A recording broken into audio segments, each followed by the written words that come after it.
5200चे 13% म्हणजे किती? 5200 13%,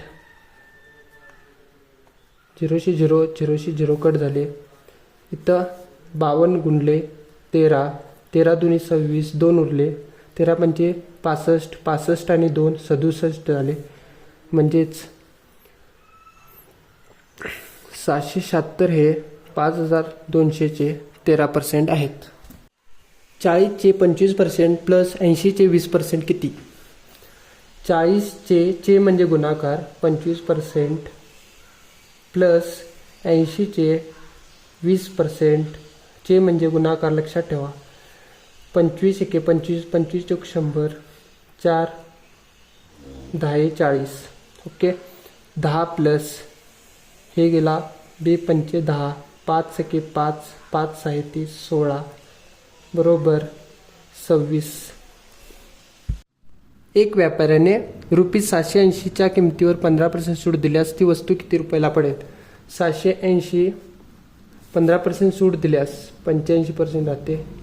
100 खाली कट होणार. 5 दून 10, 5 एके 5, 5 7 35, 2 त्रिक 6 पे चौक 8. आता 34 गुणले 17 करायचे.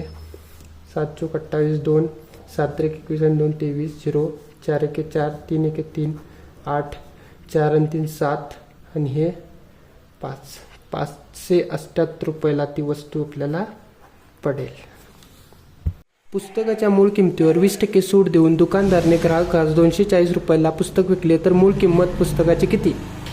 तर 20% सूट देऊन म्हटलेलं आहे, त्यामुळे 240 हे 80% बरोबर आहे आणि 100% काढायचे आहे. हे 0 0 कट झाला. 8 त्रिक 24, तर 300 रुपये म्हणजे 3 गुणले 100, 300 रुपये हे पुस्तकाची मूळ किंमत आहे. एका शाळेतील 240 विद्यार्थ्यांपैकी 60% विद्यार्थी पास झाले तर एकूण किती विद्यार्थी नापास झाले? हे 240 जे आहेत ना ते 100% बरोबर आहेत. लक्षात ठेवा. जर या 240 60% जर काढले, 100% बरोबर आहे. जर याच्यातले 60% जर काढले 60%, तर 6 चौक 24, 2 उरले. 7 12 आणि 14, 140 हे पास झालेले विद्यार्थी.